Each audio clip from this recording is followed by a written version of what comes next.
Today's shiur begins the second line from the bottom of Daf Samach Zayin Omid Beis.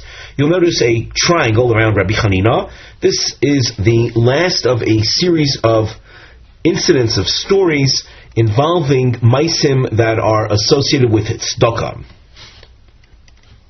This maisa also has in it an additional marking, a bow tie marking, which ties it into the previous bow tie shape that you see, where you see a situation, as we indicated on the side with our bow tie marking mivne indicator, where the receiver of the tzedakah appears to be someone who doesn't really need tzedakah.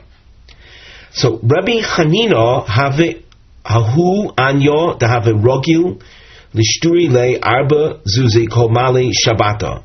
There was a particular Oni, an impoverished individual, that Rabbi Hanina was accustomed to sending him 4 zuz, a certain denomination of money, 4 zuz every Erev Shabbos, Mali Shabbat Erev Shabbos.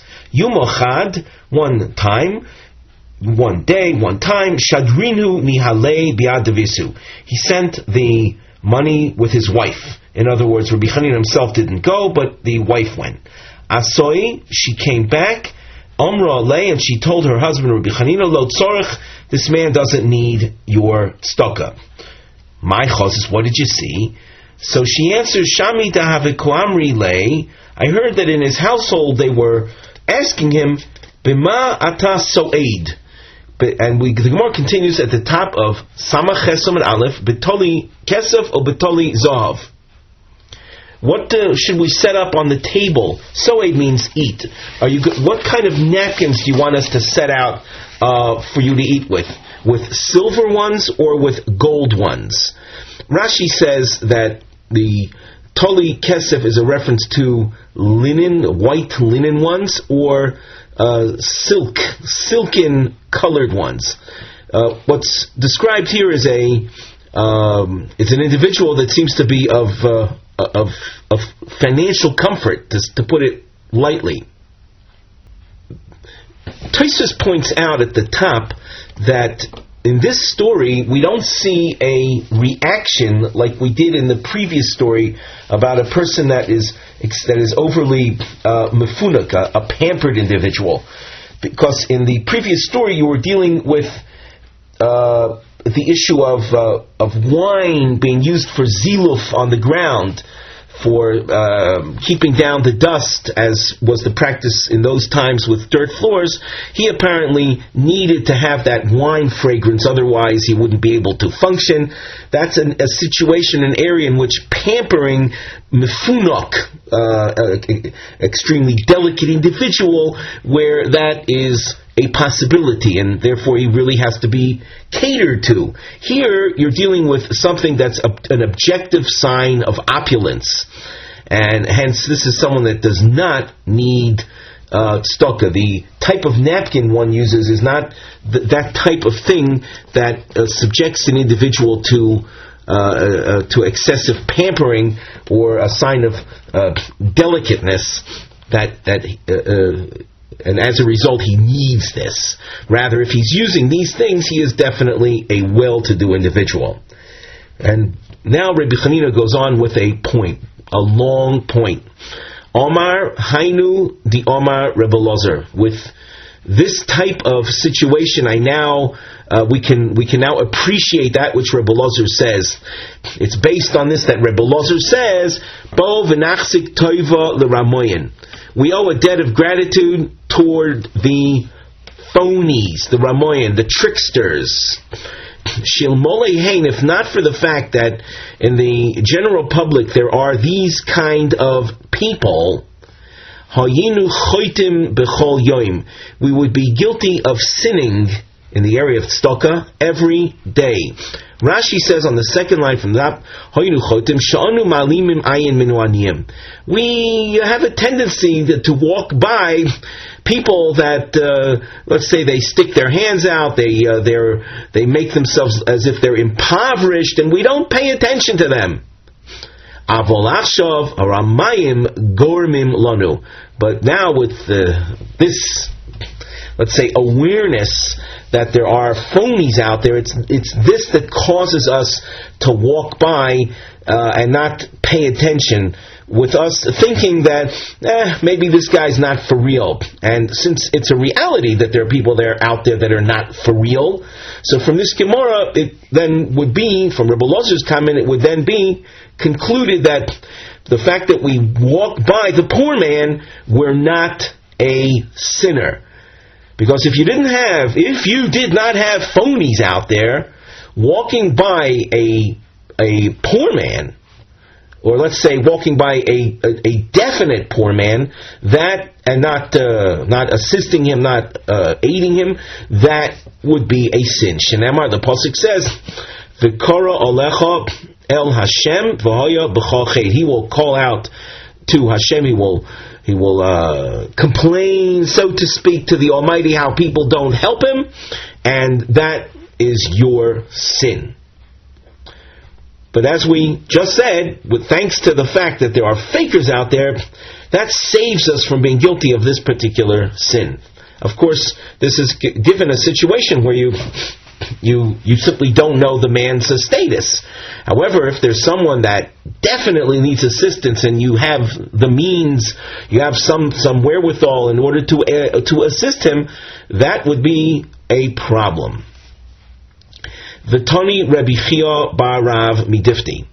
Rabbi Yeshua ben Korcha Omer, Kol amal imeino min tzedakah, anyone who looks aside, hides himself from performing charity, kilu oived avodas kechavim. He's tantamount to being an idol worshipper.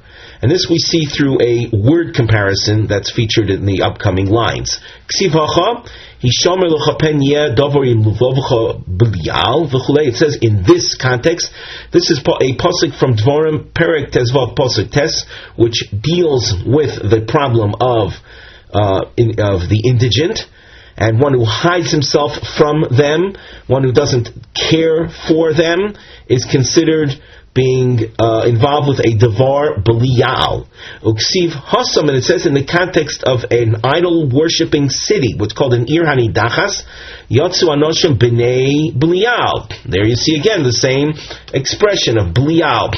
The word b'liyal means, it's a compound word meaning b'li oil, without the yoke of heaven on him. So ma'alahalon avodas kechavim, there, just like over there in Dvarim Perek Yud Gimel Pasuk Yud Dalet, it is a case of idol worship.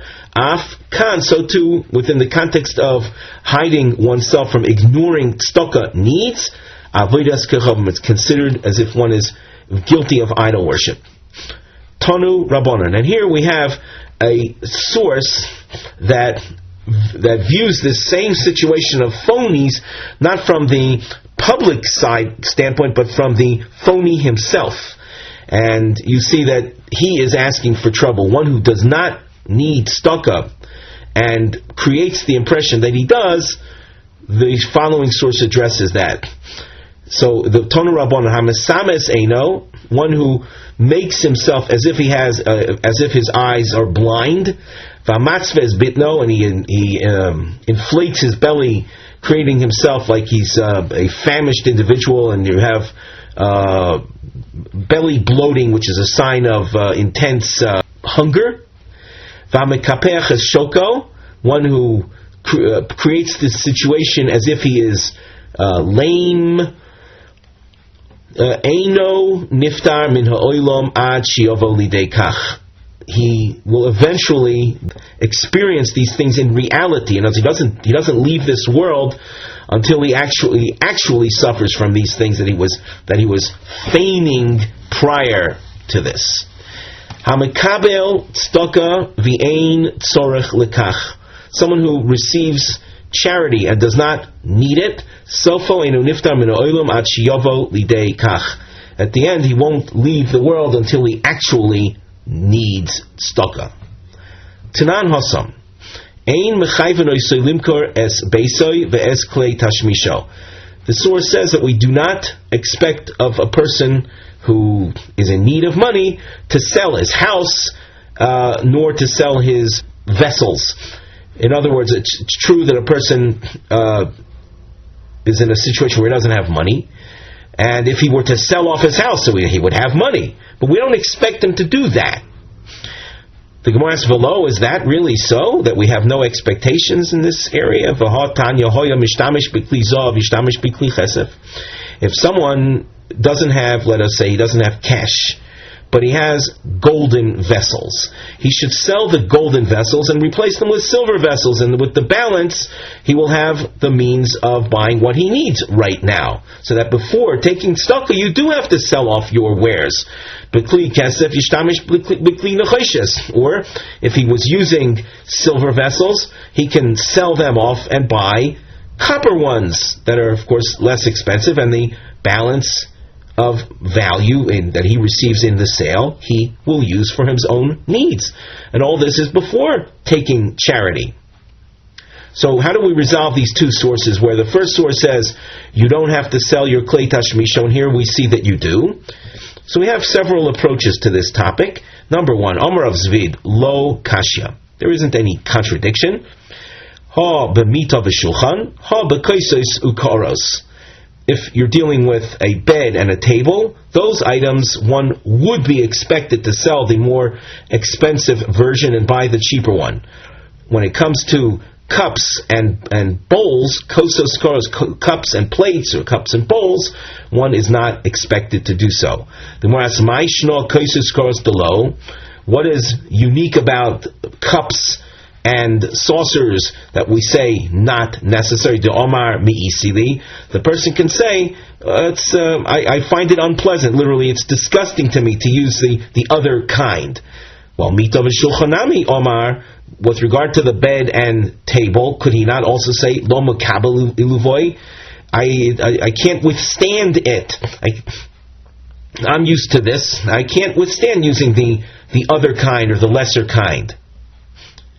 So the Gemara answers, Omar Rava Brei de Rabba. He has another approach to the issue of what we expect him to sell. B'machresha de kaspa.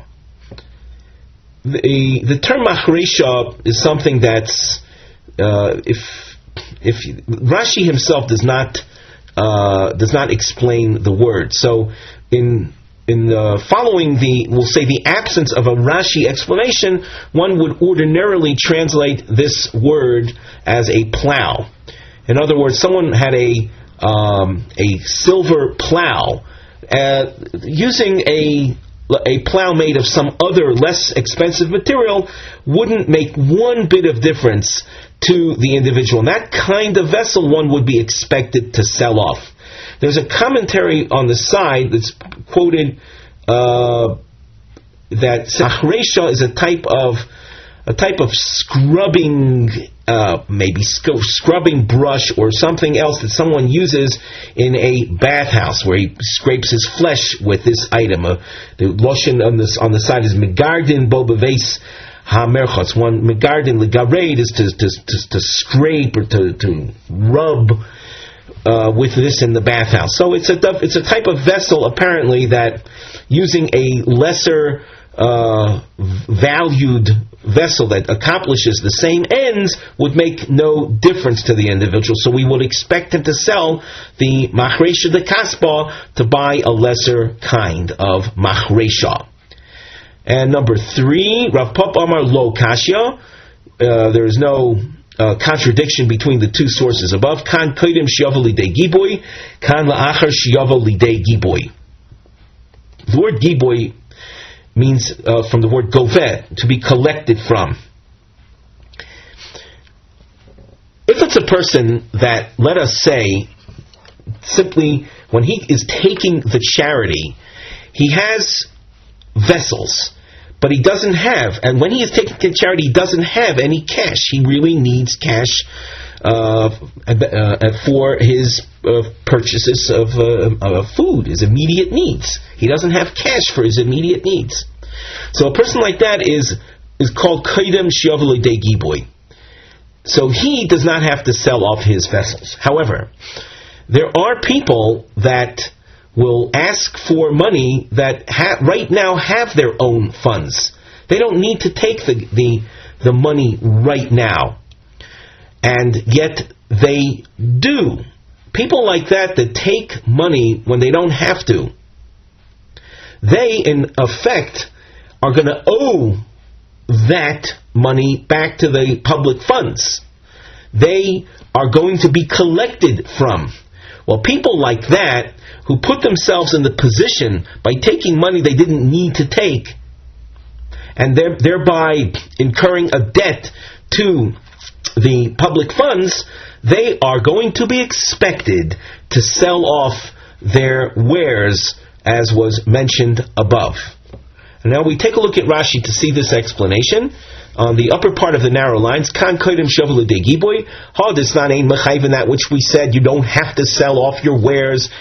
Meikora Koi. It's speaking about a situation at the outset. Kishibol Lito Leket Velo Hoyulo Masayim Zuz.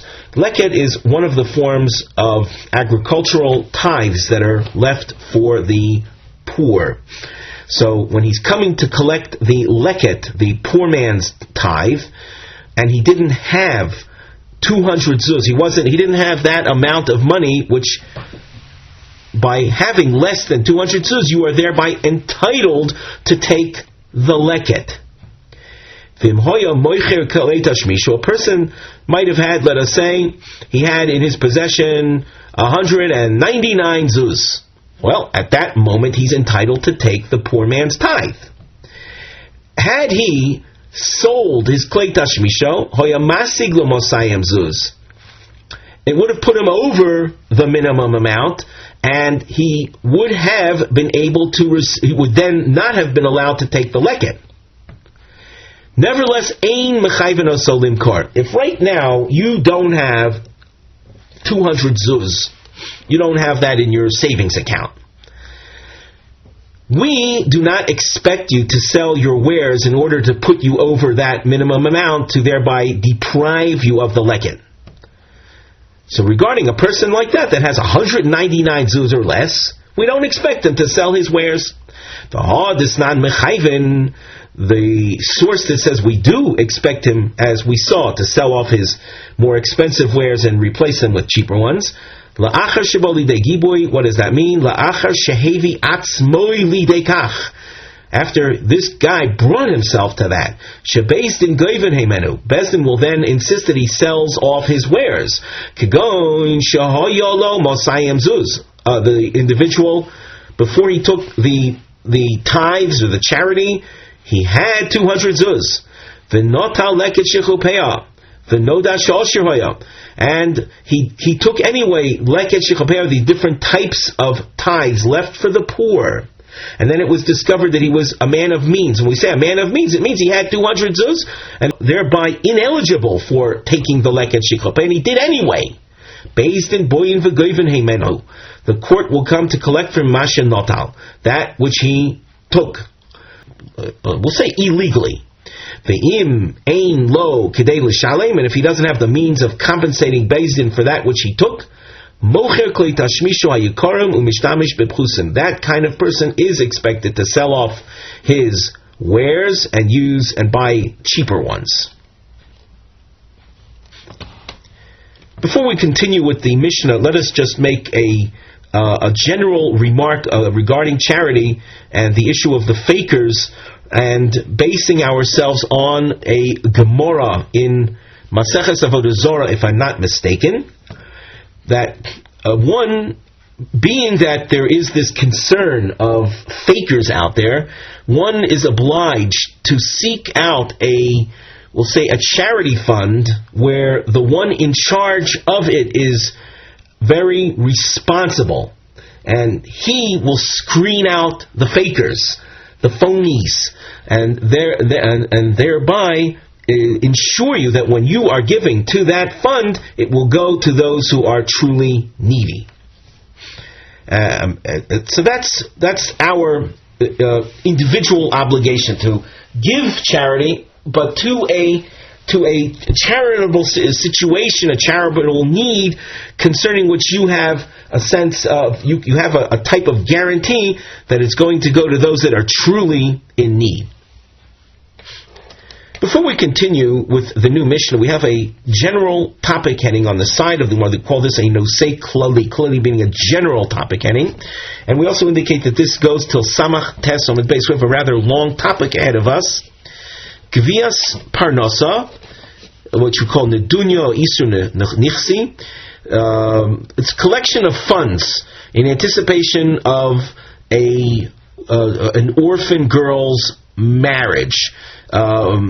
Mizonos, Parnosa and Mizonos. Parnosa includes the dowry, and there's a concept known of Isur Nichsi. Isur Nichsi is 1/10 of her father's estate. It's a rabbinic enactment that even though on a Torah level the male heirs are the sole heirs of the estate, rabbinically speaking, females, girls that are left in the fam that are also we'll say orphaned by the man's passing, they rabbinically are entitled to receive Isur Nichsi, 1/10 of the estate. So we're going to be dealing with appropriation of funds from a father's estate for Parnosa. As we said, that's the Nidunya and the Isur Nichsi. Umezonos, Mezonos are the food money. Minichse avia, from a woman's or a girl's father's estate. Acharei moso, after his passing. The Mishnah. Yisoima shisiasa ima o achiha midata. Yisoma is a girl orphan. We speak about orphan, we're speaking in these sugyas about orphan from father. And she's married off by her mother or by her brother. Midaita, meaning with her approval. And she, even though she approves to the following financial arrangements, v'kosfula b'meya o b'chamishim zuz, and they wrote over. We could say it's like you say you write a check. In other words, they assigned toward her marriage 150 zuz, and she, as a minor, she agreed with that.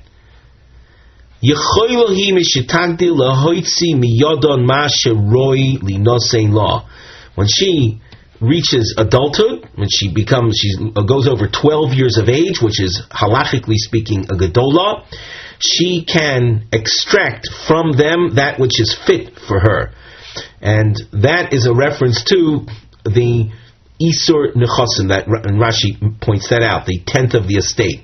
So even though as a minor, upon entering Nisuin, consummation of marriage with a man, and her agreement, we could say her foregoing of parts of the estate, when she reaches adulthood, she can say, I want that which is coming to me.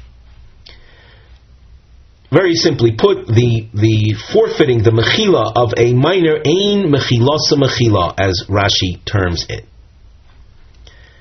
The Mishnah continues, Rabbi Yehuda Omer, im heisi es abat arishona, if the father, while he was alive, married off a daughter, the first daughter, and then he died, and there are more girls to be married off, yinosin l'shniya kederech shenosan l'rishona. Then we would give to the second daughter toward her marriage the same amount that the father had given for the first daughter's marriage. And we add here, even if it's not 1/10 of the estate, whether it's less, whether it's more, the main point, according to Rabbi Yehuda, is that in a case where there was precedent established by the father himself during his lifetime, that is the amount that we would give toward the marriage of a subsequent daughter. The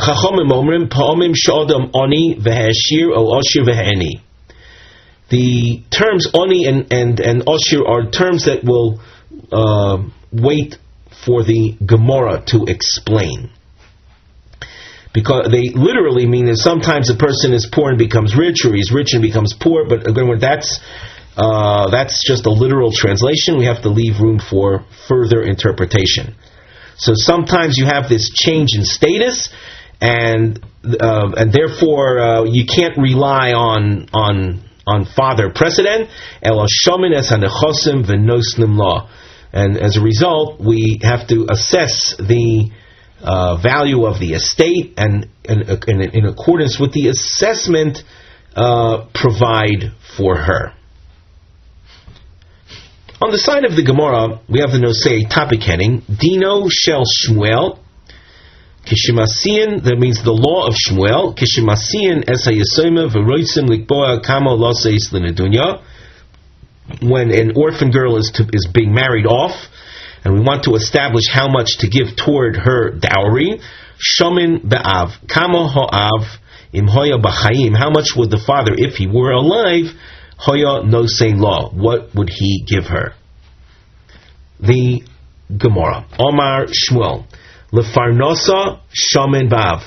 The term Lefarnosa is a term we'll associate here with the dowry, the amount of money we give a girl toward her marriage. How much money would she bring with her into the marriage?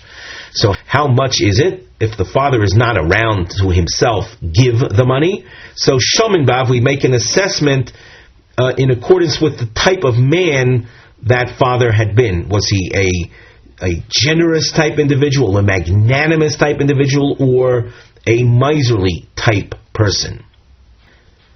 The Gemara raises a question, and we have a new marking scheme. You'll see if you scan down the page, you'll see how this geometric form, the trapezoid or volcano shape, appears in an alternating direction. So on the side under the Mivneh heading, you see that the volcano with the narrow part, or the cone facing upwards, that's Kushos al Shmuel, represent questions on Shmuel, and the inverted form indicates Tshuvos, responses. Meisvei. We have a Tanaic source that presents a question. Habonos, Nizonos, Umisparnesos, Minichse Avihem. The daughters are Nizonos, they receive their food, and their parnosa from their father's property. Ketzad, how is this done? Ein omrim, we don't say, Ilu avio kayam kach v'kach hoya noisei la. If the father were alive, this and this amount is what he would have given. Ela shomin es hanechosim v'nosnim la. Rather, we assess the value of the estate, and we emphasize, we wrote in between the lines, v'lo shomin ba'av. In other words, not like Shmuel. We don't do that. We don't assess what the father would have given, but rather we make an objective assessment of the estate, and v'noslim, based on that, we would provide for the girl.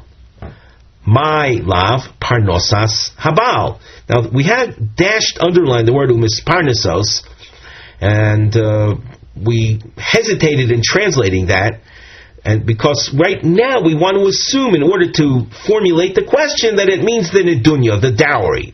And if it means the dowry, like Shmuel said, then this source would be a problem, because it says shomin es hanechosim and not shomin ba'av. Omar Rav Nachman bar Yitzchok, he responds in defense of Shmuel, lo. Rather, v'parnosas atzma. We're talking about a different form of parnosa. It means the food that she eats while she is still with the brothers. The Gemara asks, how can you say that umisparnesos means the food that she eats while she's still a part of her father's household with her brothers there? The ha nizonos umisparnesos katoni. The Tanaic source itself seemed to make reference already to food by using the word nizonos, my lav, achas, and since it used both expressions, nizonos and misparnesos, so is it not so that achas parnosas habal, the achas parnosas atzma, that one of the two is in fact the nedunya? And still it says ein shomin ba'av, contrary to Shmuel. Lo, that's not so. It's true there are two expressions in the original source, nizonos or misparnesos, but rather idi beparnosas atzma. Both words, nizonos and misparnos, are references to the girl's own, we'll say, bodily needs, and not a reference to the dowry the funds that she brings into the marriage. Velo kashya, and the double expression is not problematic. Ha b'achila u'b'shtiya, ha b'lavusha v'kisuya. Nizonos is a reference to her food and drink needs, and misparnesos is a reference to her various different kinds of clothing needs. Regarding these, we say we evaluate the property. We assess the value of the property. But when it comes to a topic not covered by this source, but rather, namely, the dowry money that a girl brings into the marriage, there we follow Shmuel. We assess the mindset, the character of the father, the deceased father. So far, Shmuel is okay. Tanan, we have a problem though. We quote from our Mishnah. V'chachomim omrim, note by the way that this is a long question. V'chachomim omrim, pe'omim sh'adam oni v'heshir o ashir v'heni. Sometimes you find a change in the father's status, and therefore we have a problem in relying on that.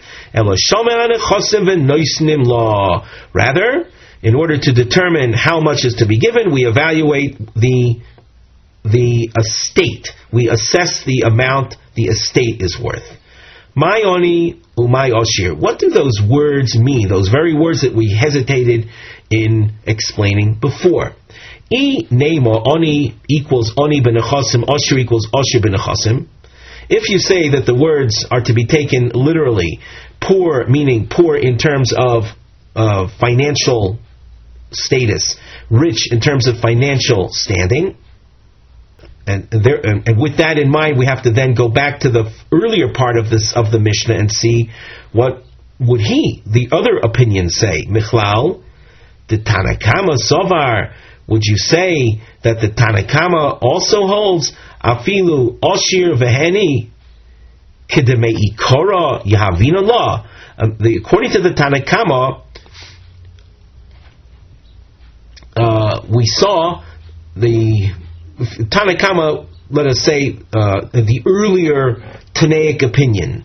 We saw, for example, Rabbi Yehuda said that if the father, when he was alive, married a daughter off, when it comes to the marriage of the second daughter, will give to her the same as the first daughter. So, would you say that if the man had been wealthy when he married the first daughter, before he died, he lost his wealth, and when it comes then to marrying off the second daughter after the man is gone, after the father is gone, we're going to give toward the second daughter the way the me'ikora means the first daughter had been married. But lesle, there aren't funds anymore for that, because before at the point that he died, the father became impoverished. Elolav. So therefore, the term oni and oshir cannot be left as it is, meaning financial standing. Rather, elolav oni equals oni beda'as. Oshir equals oshir beda'as. It means a mindset.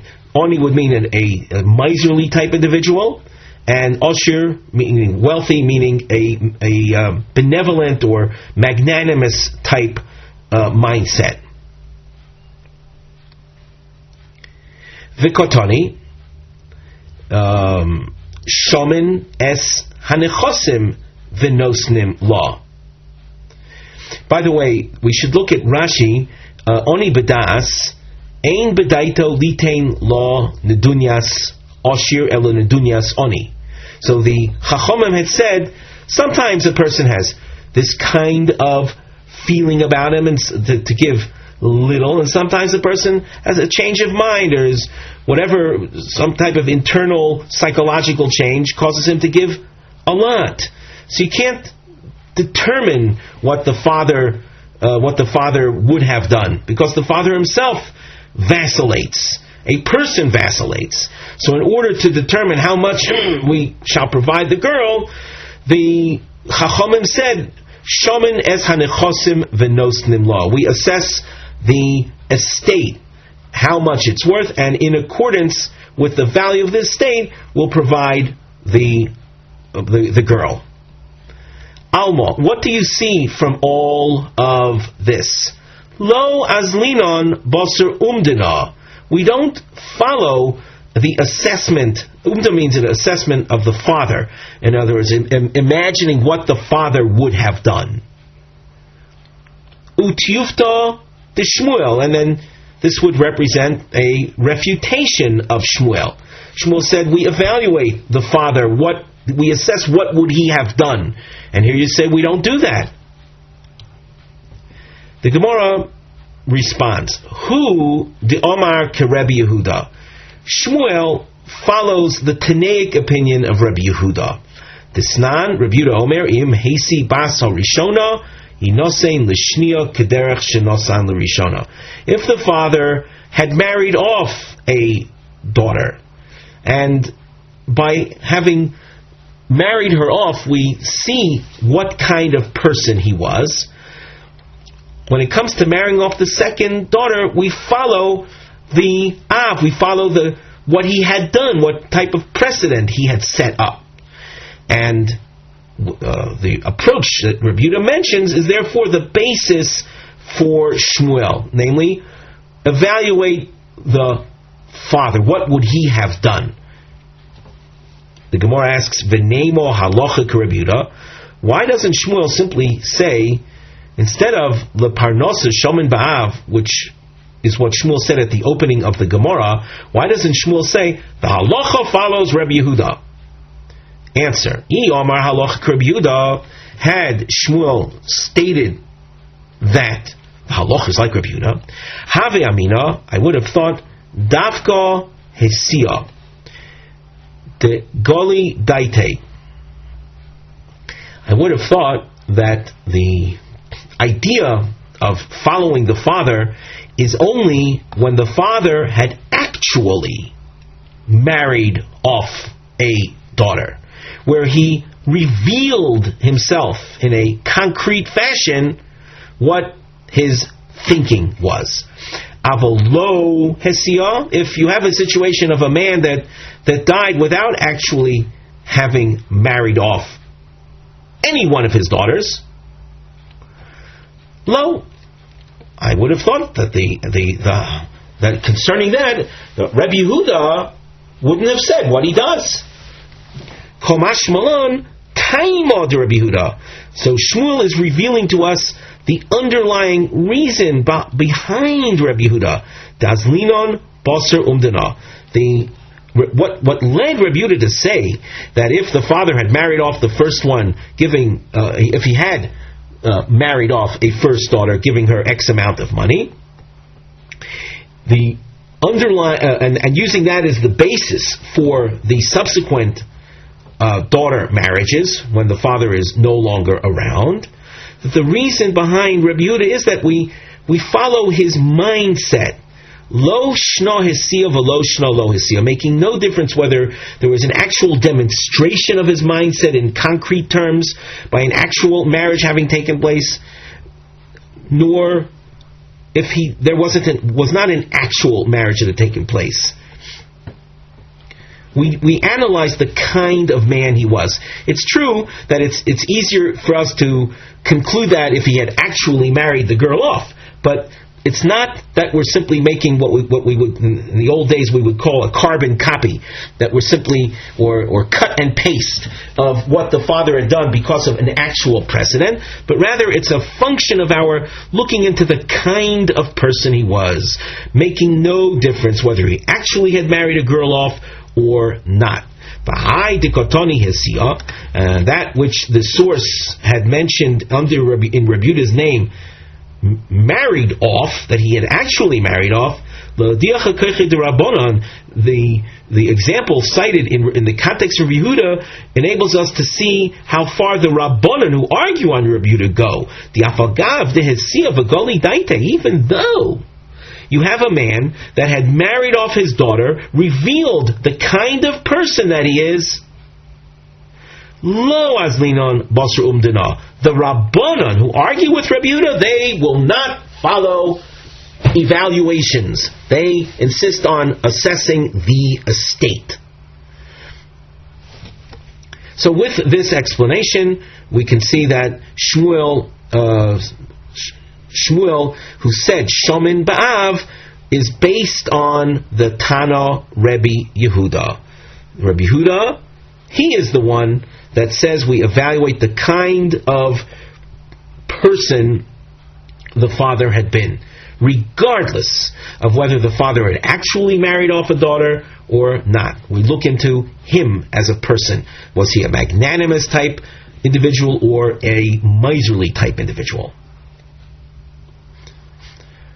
Omar lei Rava l'Rav Chisda. Rava points out to Rav Chisda, Darshinon mishimcha, they teach in your name, Rav Chisda, halacha Rabbi Yehuda, that the halacha follows Rabbi Yehuda, that shomin ba'av, that we evaluate the mindset of the father in order to determine how much to give toward the orphan girl's wedding. Omar lei, Rav Chisda responds, Yehei Rava, that's an Aramaic expression. In Hebrew it's a Yehi Ratzon, in which it should be the will of heaven. Kol, ki, hani, milim al yasa, all kinds of positive teachings like this. Tidrishu mishamoy, should be said in my name. The Gemara asks regarding Rava, mi omar Rava hachi, would Rava have said such a thing? In other words, from the context of this discussion, it seems that Rava also subscribes to this idea of shomin ba'av.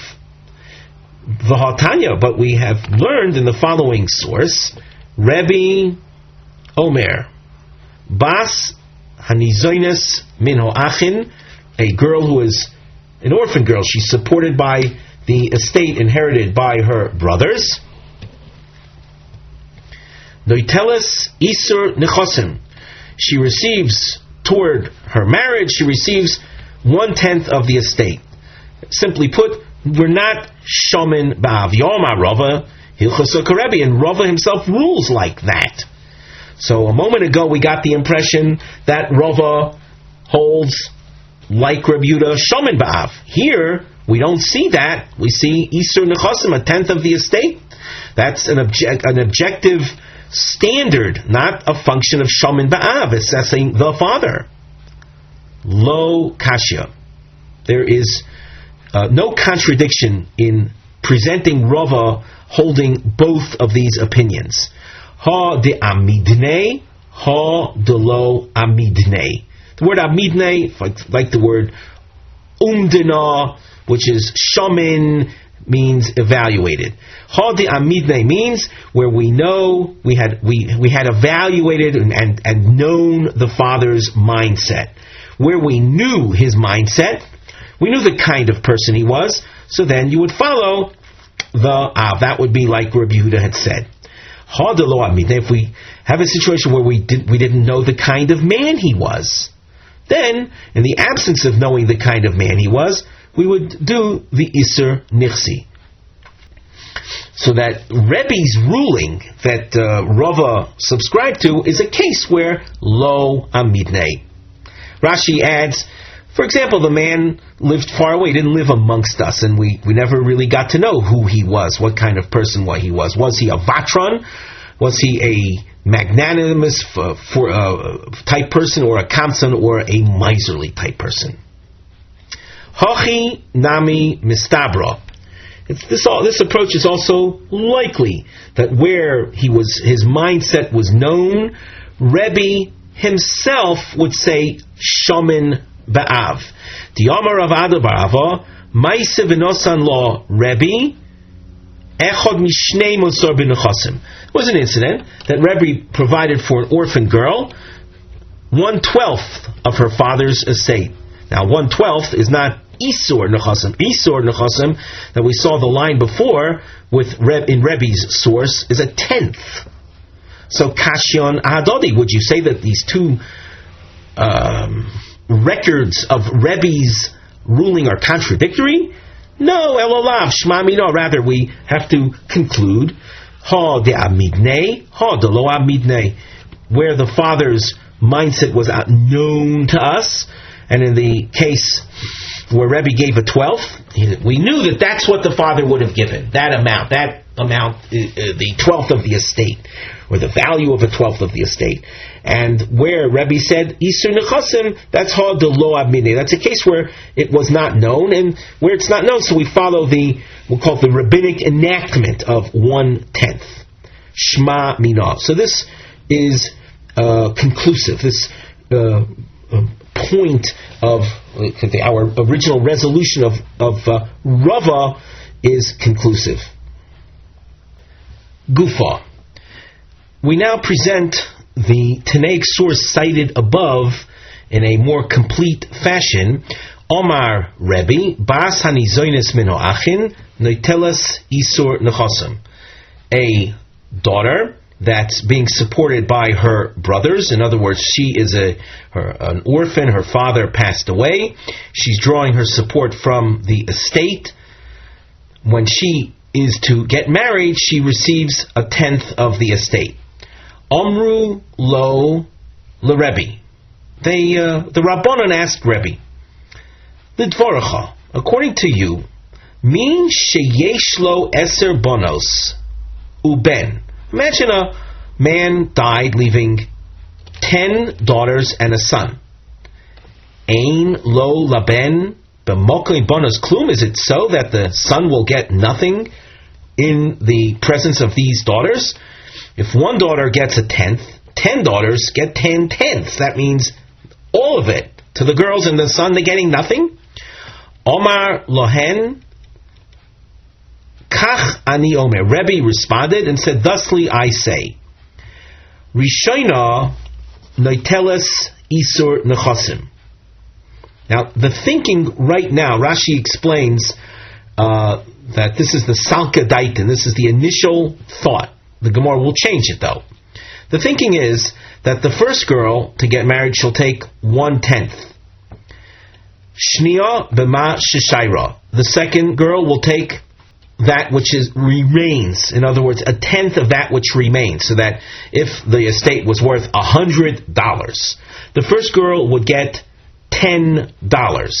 The second girl, after 10, you subtract $10, you're left with $90.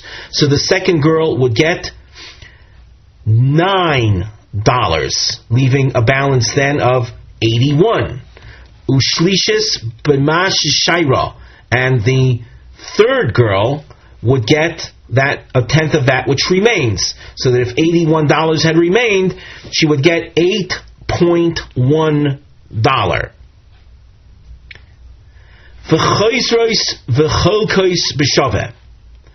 And then the girls would repool the money and divide equally amongst them. So you would take $10 and 9, that's $19, and then 8.1, that's 19 plus 8 was 27.1, and divide it 3 ways, so you would get 9.033 per person. That's the calculation as we read the source as it is. The Gemara asks, why do things this way? Kol chada v'chada denafsho shakla. Why do you say that they repool? If the source is to be read as it is, that you have an estate, there are orphan girls, and we'll say year one after the father died, one girl gets married. So she gets, of the $100 estate, she gets 1/10. 1/10, that's $10. Several years later, the second girl gets married. So she would then get 1/10 of $99. Why, after so many years, that all the girls get married in the course of the time, do they have to repool whatever they received? As the Gemara says here at the top of Amud Beis, we read this, read it again. Kol chada v'chada denafsho shakla. Each girl should receive that which she received at that time and keep it. No repooling. Why is there a need for repooling?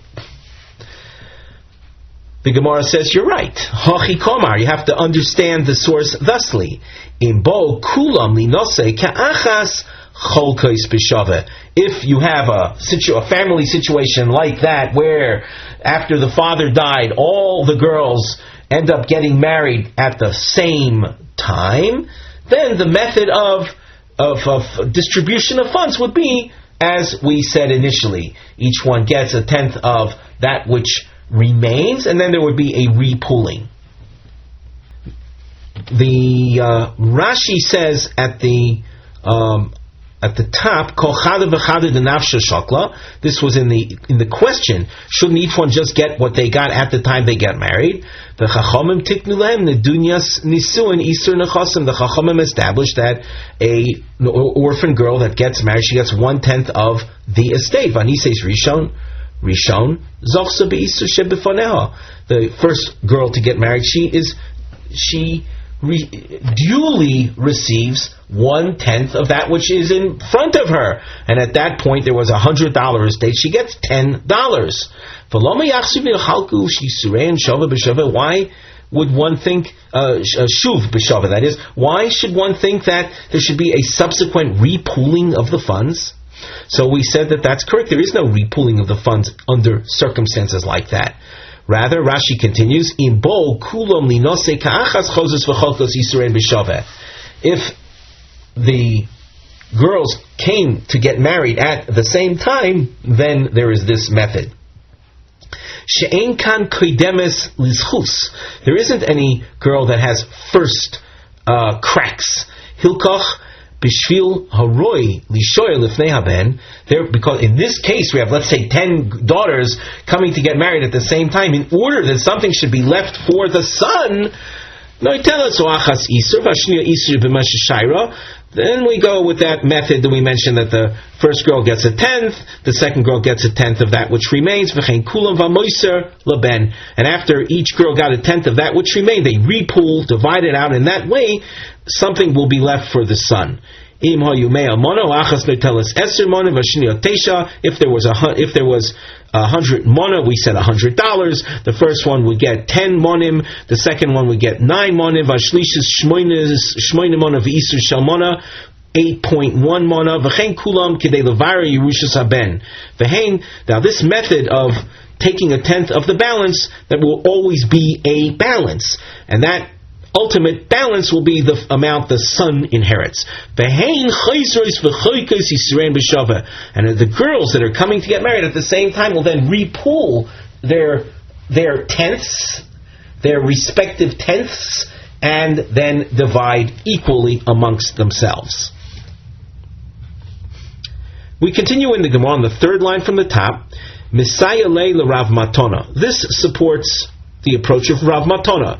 The Omer Rav Matona, imbo linose kulam ke'achas. If all the girls came to get married at once, noitlos isur, we skip the bracketed section, ke'echad. Notlos, we read notlos isur ke'echad. That's the final reading of the Gemara. They will take their 10th at once, at one time. Now let's reread the bracketed section. The Gemara on the fourth line from the top said, if they came to get married all together at the same time, notlos isur echad. They take a total of 1/10 of the estate. So the Gemara asks, echad salkadev, well, just 1/10. You have several girls getting married, and all together they get just 1/10. Ela notlos isur ke'echad. They come to take their tenths at the same time. And that's as we already explained above. As you can see, there's a slash mark here indicating that which follows is a new trend of thought. On the side, we have a topic heading, and we read, Ha'im yesh gil, is there an age, o matzav, or status, Shabbos lo yechola ligvois parnasasa, where she can no longer lay claim to the isur nechasim. Tonu Rabbanan. Abonois bein bogru ad shelo nisu, uvein nisu ad shelo bogru, ibdu mizonos sehen velo ibdu parnososan. Divrei Rebbe. the girls, the orphan girls, whether they bogru, means they reached adulthood of 12 and a half years of age, and they reached 12 and a half years of age before entering nisuin. Or they entered nisuin, they consummated a marriage, achshela bogru, prior to the age of bagrus. So girls that were either bogros or nisu, ibdu mizonasam, they lose their food rights.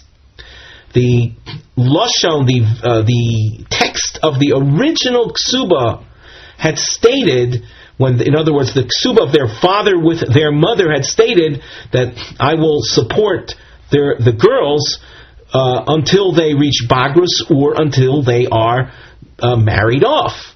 So that it's based on the original ksuba text that the girls, that the daughters from that marriage, at either one of these points in time, do not draw mizonos anymore. However, the Rebbe says, "V'lo ibdu parnasosan," they don't lose their rights to the isur nechasim. Rabbi Shimon ben Elazar Omer, "Af ibdu parnasosan." Girls that reach bagrus without having gotten married, when they get married, they will lose that privilege of receiving a tenth of their father's estate. As Rashi says, "Af ibdu parnasosan isur nechasim." They will lose that isur, that tenth of the estate privilege. The Kosovar, he is of the opinion, Reb Shimon is of the opinion, "Lo tikun lo nedunya Elohecha de minsiba bekatnus obenarus." The concept of drawing a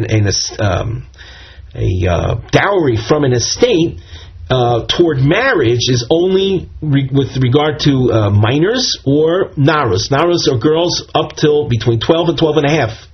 Aval bogra, but if you have a girl that reached bagrus, istalka lo me beisa legamri.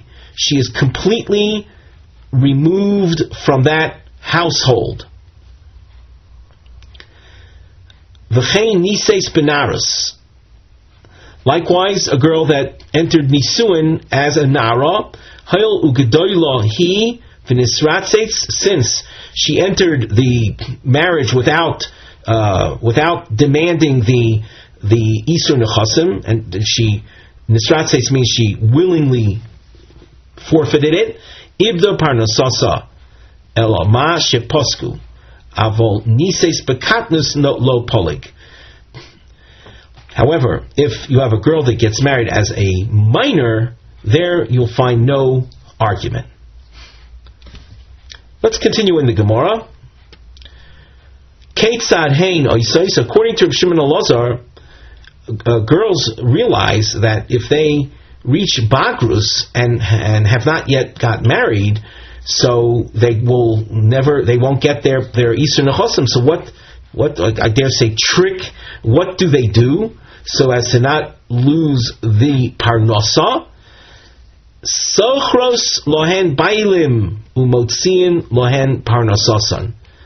They hire men to agree to marry them prior to their reaching bagrus, and upon that marriage, this we'll call this arranged or hired marriage, they will extract a tenth of their father's estate. Exactly as far as what happens after that, so one would surmise that then these hired husbands will divorce the girls and be done with it. But that way they were able to extract their tenth. As far as what I just said is just an extension based on surmising what might take place, even though that's not necessarily the case. The main thing is that girls that were approaching bagrus and saw that they were not married yet and they're about to forfeit their tenth, they would do something unusual, and that is to hire men to marry them. Omar Rav Nachman, Omar li Huna, Hilchisa Kerebi. So Rav Nachman quotes Rav Huna saying that the law follows Rebbe, namely that a gedola will also be entitled to the nidunya, to that dowry. On the side, we have a mivneh heading for this sugya. The diamond that we have already seen highlights Rebbe, and the house marking highlights Rava. These markings will be of benefit to us as the Gemara continues. So, Eisvei Rava l'Rav Nachman. Yesoima, an orphan girl, a minor orphan girl, Shesiyasa Ima o Acheha, that was married off by her mother or her brother. This is a power vested in mother or brother of orphan girl to marry off the Yesoma, the minor girl. The Kosvula b'mea o b'chamishim zuz, and they wrote as her dowry 100 or 50 zuz. Yechoyla hi mishetagdil lahoitzi miyada masheroi linosein la. When she becomes an adult, so she can extract from the state that which she deserves, namely Isur Nechasim. This, by the way, was our Mishnah. And now we infer, Taima diktana.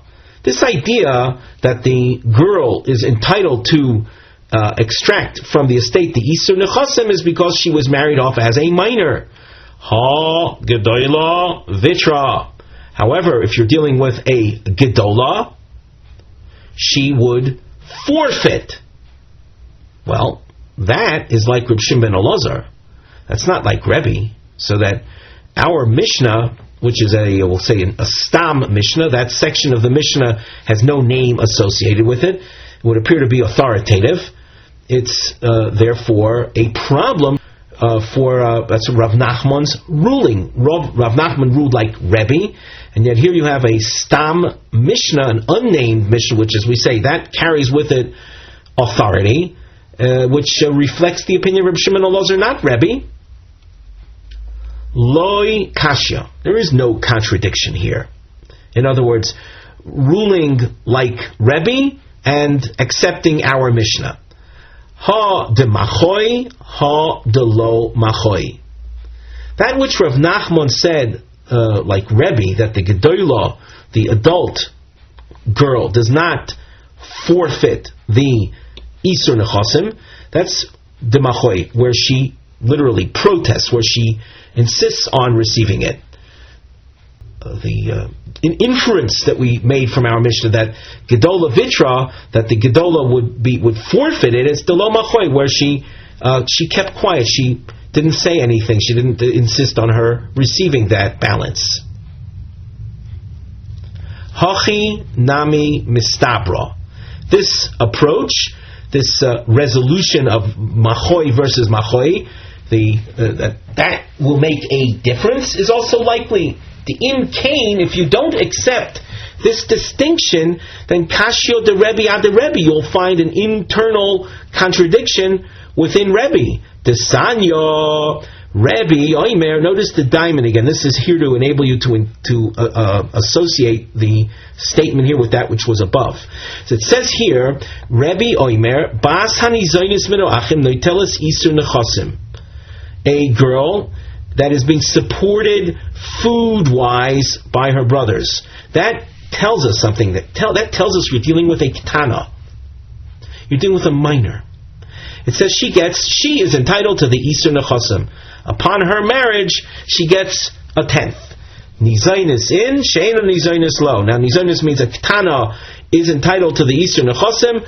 If she is a gedola, she's not entitled. That means the gedola vitra, the gedola forfeits.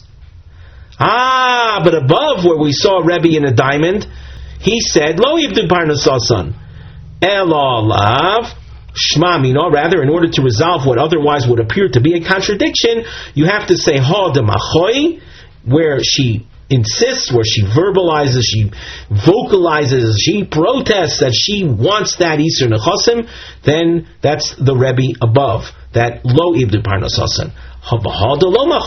where she remains silent. That's what we infer from this most recent diamond. Only a Ketana would receive, but a Gedola who remains silent forfeits. Shma Mina. This resolution is therefore conclusive. Omar le Ravina l'Rava. Omar lon Rav Ada bar Ahava mi Shimcha. We have a few names right here in this line of Gemara. Ravina speaks to Rava, and Ravina reports that Rav Ada said in your name, namely Rava's name, Bogra eina tzricha limchais. Nises eina tzricha limchais. Bogra v'nises tzricha limchais. 3 points. Let's go over them. Number 1. She reached Bagrus. She doesn't have to protest. In other words, even if she remains silent, she does not lose her rights to the Isur Nechasim.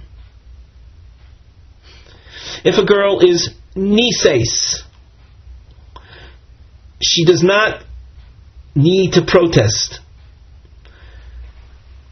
She's Nises. She gets married even as a Nara. Now I emphasize even as a Nara, meaning, technically speaking, she's an adult. She's Nises.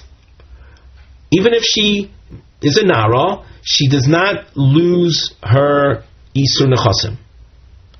However, if you have Bogra V'Nises, she reached Bagrus and entered marriage, Tzricha Limchos, in order not to forfeit the Isur Nechasim, she has to speak up. We ask, Mi Omar Rava Hachi? Does Rava really say that? That a girl who is a Nara, that's Nises, she does not lose the Isur Nechasim even if she remains quiet? V'ha eisvei Rava l'Rav Nachman yasoima. Use your arrows and the markings. What did we see above? We saw Rava pointing out as a question to Rav Nachman the case of Yisoma. That means the case of our Mishnah, which involved a Ketana. And we made an inference that only a Ketana, she's a minor, she's under 12. Only in that case does she not forfeit the, if she married as a Ketana, she does not forfeit the Isur Nechasim. However, as a Gedola, now a Gedola means over 12 years of age, including a Nara. Ha-Gedola Vitra. And here, we're pointing out that Rava says about a Nara who is a Gedola, she is Lo Vitra. So that this Gemara, the question that we're raising, which we're asking a question, would Rava have really said what he said most recently? That, namely that which Rav Ada said in Rava's name, that a Nara who is Nises is Lo Vitra. But above, Rava had seemed to indicate that she is Vitra, she does forfeit. And above in the discussion, when Rav Nachman was confronted by the question that Rava posed, the Shani lay, and the response that had been given above was Ha de Machoy, Ha de Lo Machoy. That if she protests, then the Gedola does not forfeit. But if she remains silent, then the Gedola forfeits. So we see, in conclusion of this particular question, we see that a girl who's Nises as a Nara, if she remains silent, she forfeits. Yet 3-4 lines ago, in the number 2 of the 3 halachas, we saw Nises eino tzricha limchos, that if she enters Nisuin, even as a Na'ara, she does not have to protest. So this would appear to be a contradiction within Ravas. The Gemara says, Lo Kasha. Ha de ka mitzina minayu, ha de lo ka mitzina minayu. We're focusing on a Na'ara Shenises. Does she have to protest in order to retain her rights to the Isur Nechasim, or that's not necessary? So it depends on whether she is mitzina minayu or not. Let us go through the Rashi in order to appreciate this.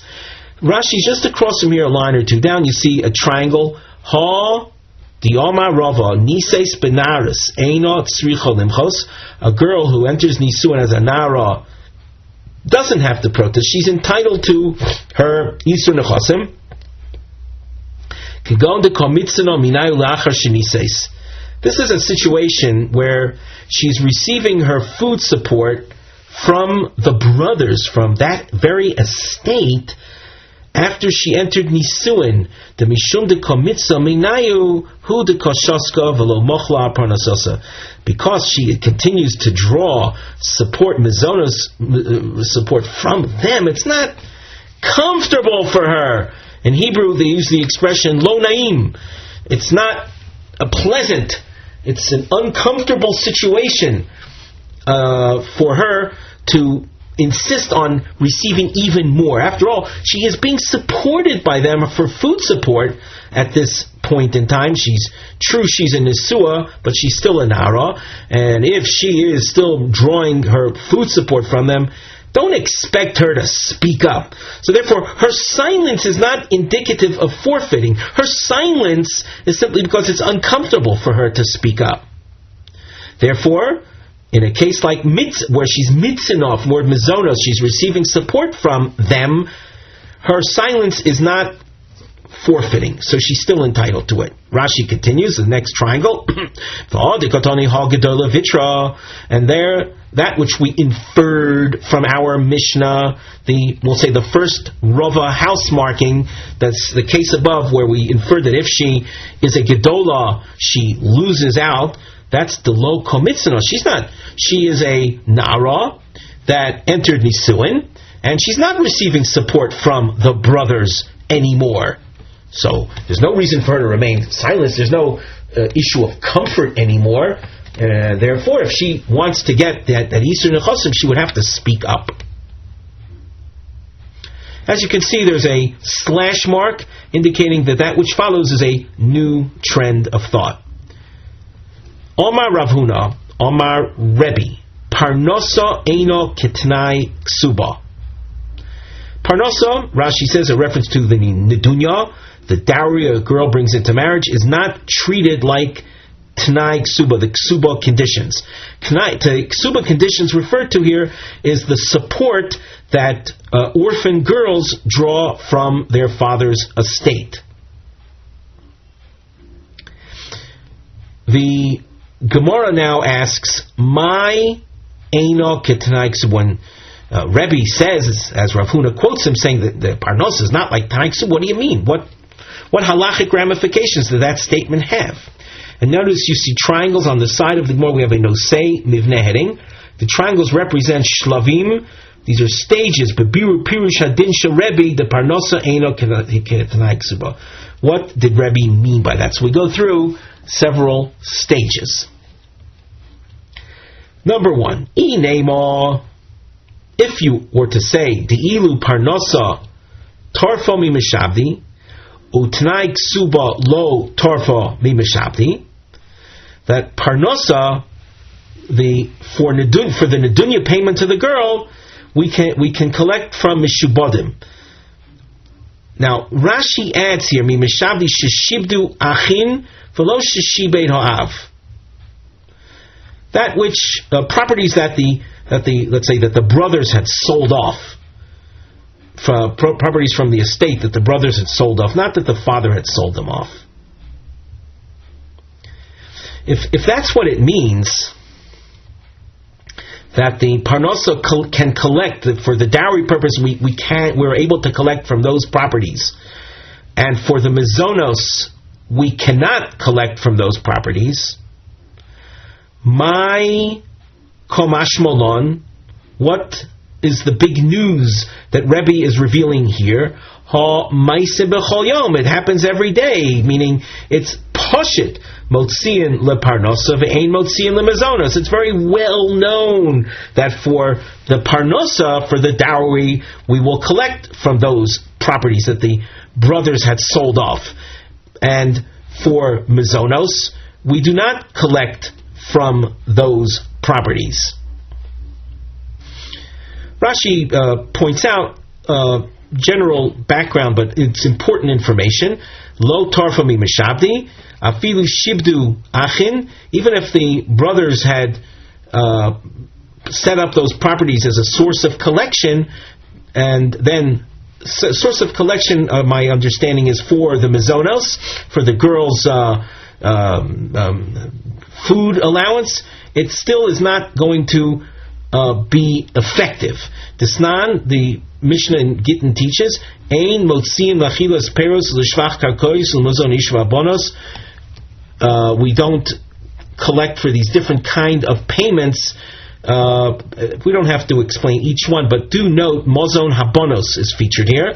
Minachosim mishubadim ipnei tikun olam, because of the disruption to commerce and market activity. Namely, if a person would buy property, and the property he buys would be a source of collection for the previous owner's female relatives, people would not buy and sell properties because they would feel a sense of risk. Who knows? One day there's going to be an unlimited type collection for food maintenance of these relatives, of these female relatives. That's called the tikkun olam consideration. Avol parnosa torfa, but for the parnosa payment, there the girl would be able to collect from those sold properties. The Rabbanan made the girls as if they were creditors at the point the father died. So they have first crack at all those properties. And why, with regard to parnosa, do they have first crack at it? The dover kotzavu, it's a set amount, meaning the father died leaving an estate worth $100. At that point, it's known that the daughter that survived, the orphan daughter, she has a claim of $10. Therefore, people who buy properties from the brothers understand that if they want to remain safe from the girls' collection, they'll buy up to $90 of the properties, leaving 10 unpurchased, so that the girl would be able to collect from that. But when it comes to food costs, there's no fixed amount. The father might leave an estate worth $100, but we don't know how much the food bill will run up. Therefore, we don't enable girls, the female relatives, the isha and the bonos, to draw their mazonos collections or payments from sold properties. That would thwart economic activity. We continue in the Gemara, still not understanding the quote of Rebbe that Rav Huna cited, that parnosa is not like tnai ksuba. If it's regarding this distinction regarding collection from mishubadim, from properties that the brothers had sold, that distinction is too obvious. It's very well known. I don't need Rebbe to tell me that. V'ela, rather, suggestion number 2. Te'ilu parnosa gavya nami mimetaltali utnai ksuba mimekarki gavya mimetaltali lo gavya. Maybe this is a distinction, that for parnosa, for the dowry payment, for the isur nechasim, she has a right to collect even portables that her brothers inherited. The food payment that she is entitled to receive, that's collected only from the sale of land that they inherited, but not from portables. Maybe that's the distinction? Not so, because le Rebbe, according to Rebbe, Idi v'Idi migve gavya. As far as Rebbe is concerned, even Tanai Ksuba, the Mazonos payments, the girls, the women are entitled to collect from metaltalin. Desanya, the source tells us this in the name of Rebbe. Echod nechosim sheshel machrayas. That expression of nechosim sheshel machrayas means real estate, land. The echod nechosim shein lemachrayas. That's an expression referring to portables. Motziin lemozon hoisho lebonos divrei Rebbe. We do use them as payment for even the food needs of the widow and the daughters. And if for food needs, we will sell off portables, all the more so for parnasa. So Rebbe makes he would not make that he would not make that distinction as we just suggested.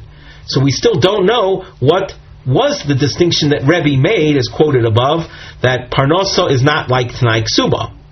Ve'elamai parnasa eino ketanai Ksuba. What does that mean? Lichiditanya. For that which is taught in the following source. Ha'omer, a person at the time of his death, he commands, he says, Al yozunu benoisov minechosov. Ein shomino. I don't want my daughters to be supported for their food needs from my estate. Ein shomino. We don't listen to him because he is bound for their support mitanai ksuba. When he initially got married, that the marriage was predicated on their being supported from the estate after his death. He can't turn around and abrogate that commitment. So there we don't listen to him. However, if at a man's death he says Al yisparnesu benoisov minachosov shomin lo, I don't want any payments toward the daughter's marriage to be made from my estate, there we will cooperate, we will listen to him. Shar parnosa eino ketanai ksuba. The issue of a dowry payment is not like the issue of food payments. Rashi toward the end of the page says, Al yisparnesu shoiminlo, shaparnosa eino choiv olav ketanai ksuba. The parnosa is not a debt upon the man, upon the father, as Tanai Ksuba is a debt upon him. Elochoiv al hayasoimimhu hecha delo tziva ha'av shelo lefarnasim. The idea of a girl receiving the Isur Nechosim from the estate is a debt upon the orphans in a case that the father had not indicated otherwise, where the father had not expressed an objection. So where the father did not express an objection, the heirs it's their obligation to provide her with the parnosa.